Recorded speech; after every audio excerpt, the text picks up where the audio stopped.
একটা ভিডিওতে সবাইকে স্বাগত। ভালোই তো ঠান্ডা পড়েছে, তো এই ঠান্ডাতে বাজারে গেলেই মোটামুটি সবজি তো মানে সব মনে হয় কিনে নিয়ে আসি। তো তার মধ্যে এই শীতের সব থেকে মানে শাকের মধ্যে হচ্ছে পালং শাক। পালং শাক দিয়ে তো বিভিন্ন জিনিস রান্না হয়, তবে আমি আজকে বানাবো পালং পনির। কিভাবে বানাবো চলো তোমাদের সঙ্গে শেয়ারও করে দিই। একদম সিম্পল পদ্ধতিতে বানাবো, খুব তাড়াতাড়িও হয়ে যায়, খেতেও টেস্টি লাগে। রুটি দিয়ে তো জাস্ট জমে যাবে। আমি রাতের জন্য বানাচ্ছি, দুপুরেই বানিয়ে রাখছি রাতের জন্য। তো চলো আমি যখন বানাচ্ছি তোমাদের সঙ্গে শেয়ারও করে দিই। চলো, তো আমি রান্নাঘরে চলে এসেছি। পালং পনির করার জন্য যেটা লাগছে, প্রথমেই পালং, যেটাকে আমি ছোট ছোট পালং নিয়েছি। এটা হচ্ছে দেশি পালং, যেগুলো লম্বা লম্বা পাতা হয় সেগুলো কিন্তু দেশি নয়, এগুলো খেতেও টেস্টি। এটাকে ভালোভাবে ধুয়ে নিয়েছি। এখানে পনির 200 গ্রাম মতো পনির নিয়েছি, যেটা আমি টুকরো করে কেটে নিয়েছি। আর এখানে বাকি মশলাপাতি আমি নিয়ে নিয়েছি। একটা টমেটো কুচি নিয়েছি, এখানে কয়েকটা কাজু, এটা কিন্তু অপশনাল, তবে দিলে খুব ভালো টেস্ট হয়। কয়েক কোয়া রসুন, এখানে 1 ইঞ্চি মতো আদা, একদম কম আদা।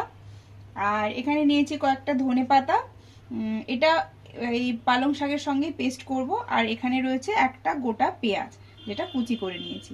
এবার দেখো, এদিকে আমি একটা কড়াই বসিয়ে নিয়েছি। এবার যেটা করব, কড়াইতে আমি অ্যাড করে দিচ্ছি জল।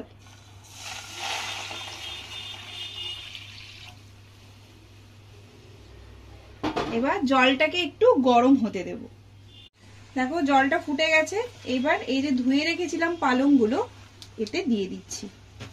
বেশিক্ষণ ফোটাবো না কিছুই, জাস্ট একটু নরম হয়ে গেলেই আমি তুলে নেব।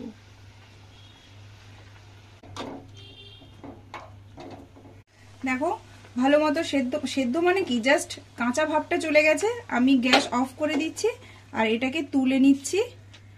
এবার ডিরেক্ট আমি এটা ঠান্ডা জলে অ্যাড করে দিচ্ছি। ঠান্ডা জলে অ্যাড করে দিলে কি হয়, এই যে সবুজ ভাবটা এইটা থাকে, নষ্ট হয়ে যায় না।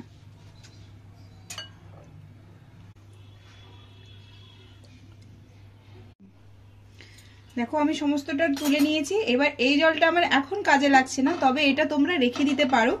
যে কোনো স্যুপ তৈরি করার সময় বা কোনো সবজি রান্না করতে গেলে এই জলটা কিন্তু অ্যাড করতে পারো।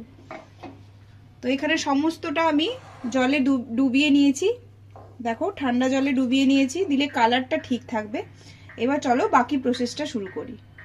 পালংটা তো সেদ্ধ করে রেখেছি। এবার পনিরটা অনেকেই দেয় কাঁচা পনিরটাই টুকরো করে কেটে গ্রেভির মধ্যে দিয়ে দেয়, তবে আমি তা করব না, আমার সেটা ভালো লাগে না। আমি হালকা করে সতে করে নেব। এবার এই পনিরটাতে আমি অল্প একটু নুন আর হলুদ মেখে হালকা করে সতে করে নেব। এই যে দিচ্ছি অল্প একটু নুন আর দিচ্ছি জাস্ট অল্প একটু হলুদ। তবে তোমরা চাইলে অবশ্যই এটা মানে এই টুকরো করা পনিরটা গ্রেভির মধ্যে দিয়ে দিতে পারো, তাতে কোনো অসুবিধে নেই। ব্যাস হালকা করে নুন হলুদ মেখে নিয়েছি। এবার কড়াইতে হালকা করে নেড়ে নেব। কড়াই গরম হয়ে গেছে, আমি এতে দিয়ে দিচ্ছি অল্প একটু তেল। তোমরা চাইলে বাটার ইউজ করতে পারো, আমি বাটারটা লাস্টে দেব, তবে রান্নাটা করব তেলে। এবার তেলটা হালকা একটু গরম হতে দেব। তেলটা আমার গরম হয়ে গেছে। এবার এই যে নুন হলুদ মাখিয়ে রাখা পনিরগুলো আমি হালকা করে ভেজে নেব।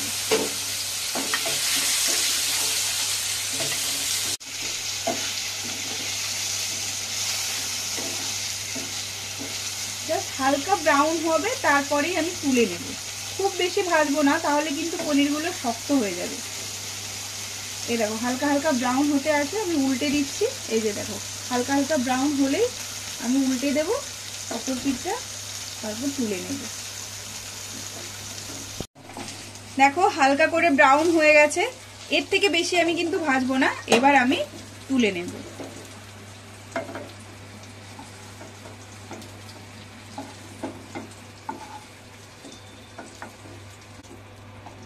এই যে পনিরগুলো সব তুলে নিয়েছি। এইবার মশলাপাতিগুলো আমি ভেজে নিই। যেই তেলে পনিরটা ভাজলাম সেই তেলেই আমি অ্যাড করে দিচ্ছি পেঁয়াজ, আর তেল অ্যাড করছি না। অ্যাড করে দিচ্ছি এই যে আদা, কয়েক কোয়া রসুন, কয়েকটা কাজু বাদাম আর একটা টমেটো, সবটাই আমি একসাথে দিয়ে সতে করে নেব। নরম হওয়া পর্যন্ত আমি ওয়েট করব। খুব বেশি কিন্তু আমি ভাজবো না, দেখো হালকা করে ফ্রাই করে নিচ্ছি।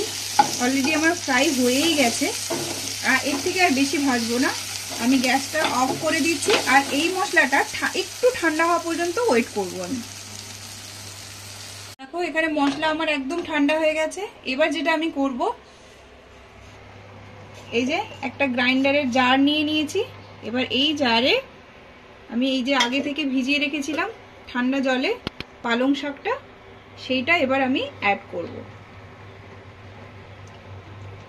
জল শুদ্ধ নয়, জল থেকে নিংড়ে আমি অ্যাড করছি।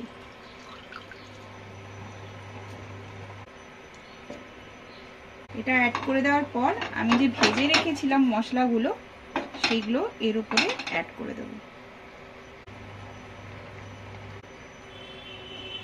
এবার এতে আমি অ্যাড করে দিচ্ছি কাঁচা লঙ্কা, আর অ্যাড করে দিচ্ছি এই যে অল্প একটু ধনেপাতা। এটাও কিন্তু অপশনাল, কেউ যদি এর ফ্লেভারটা পছন্দ না করো তাহলে নাও দিতে পারো। তো এটা এবারে একটু গ্রাইন্ড করে নেব ভালোভাবে। এটা গ্রাইন্ড করা হয়ে গেছে, দেখো একটা স্মুথ সুন্দর একটা পেস্ট হয়ে গেছে। এইবার এটাকে ভালোভাবে কষিয়ে নেব। ওই কড়াইটাই নিয়ে নিয়েছি যেটাতে মশলা ভেজেছিলাম। এবার এতে অ্যাড করে দিচ্ছি অল্প একটু তেল।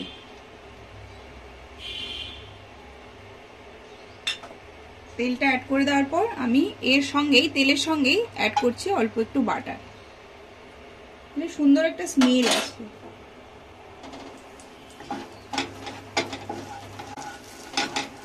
দেখো তেল আর বাটারটা গরম হয়ে গেছে। এবার আমি এতে অ্যাড করে দেবো অল্প একটু গোটা জিরে।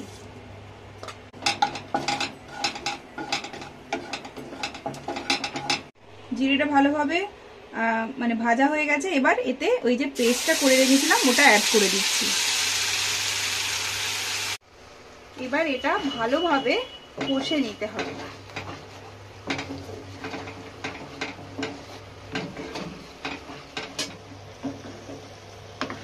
ভালোভাবে তেলের সঙ্গে মিশিয়ে নিয়েছি।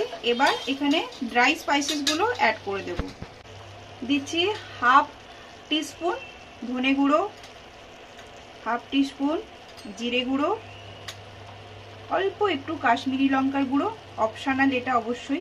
দিচ্ছি হলুদের গুঁড়ো অল্প একটু, আর দিচ্ছি স্বাদ মতো নুন। এবার এটা ভালোভাবে মিশিয়ে নেব।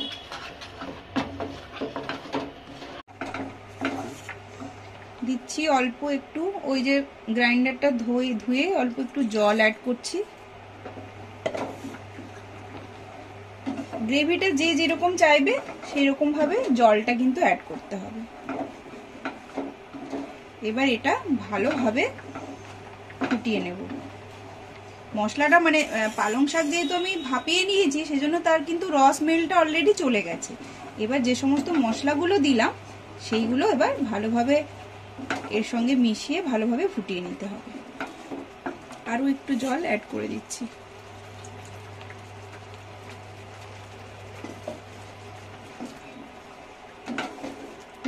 ব্যাস, এবার এটা একটু ঢাকিয়ে দিচ্ছি, এটা একটু ফুটতে দেব। দেখো বেশ কিছুক্ষণ ঢাকা দিয়ে রেখেছিলাম, জলটা অনেকটাই শুকিয়ে গেছে। এইবার যেটা করব অল্প একটু মিষ্টি অ্যাড করব।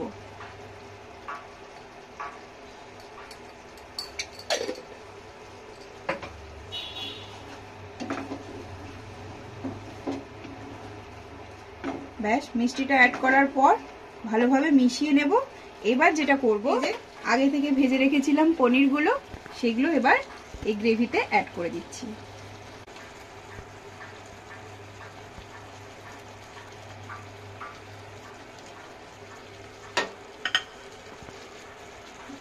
এবার গ্রেভির সঙ্গে পনিরগুলো ভালোভাবে মিশিয়ে নেব।